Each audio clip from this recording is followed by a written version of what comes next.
नमस्कार। आज आपण मानकु नुआ गोटे वीडियो नहीं कि आसी आपण माने देखंतु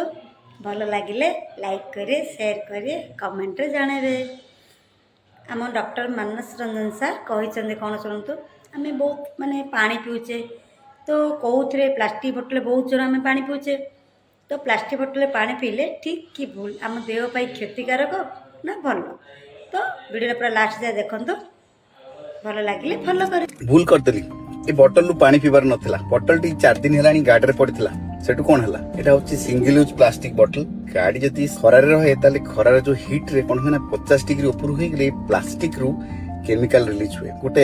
मेटल रिलीज हुए जहां एंटीमनी कहती जार मात्रा जदि शरीर रे बढ़े ताले शरीर पई खराब। सेकंड होची बीपीए सेटा गोटे केमिकल जो प्लास्टिक रु बाहर स्त्री लोक मानकर हार्मोन को डिस्टर्ब करे ए जदि प्रेग्नेंट वुमेन हेतांती तेई हार्मोन डिस्टर्बटर भ्रूणर हार्मोन रो बैलेंस को मध्य नष्ट करे। तृतीय होची माइक्रोप्लास्टिक कोन करे ना शरीर रे इन्फ्लेमेशन करे आ जेते थरो हमें बोतल को खोलिबा और बंद करिबा ए कैप रु माइक्रोप्लास्टिक ए बोतल को रिलीज हुए एवं ए पानी रे मिसे हम शरीर को जाए। पण भाबुचंदी हमें तो दुकान नु किनिलु ठंडा पानी बोतल सेति तो गरम नाही सेत्रु केमती माइक्रोप्लास्टिक रिलीज हबो आपण जानु नांती जे केते बेले ट्रांसपोर्ट हे के आसुची केते हीट रे आसुची ट्रक रे ता सहित गोडाउन भितरे केते दिन लाने पड़ी के छ केते टेंपरेचर से रहिची तापरे सब गुडा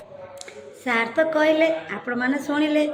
आम देह कौन जेहेतु आम प्लास्टिक बोतल पीऊचे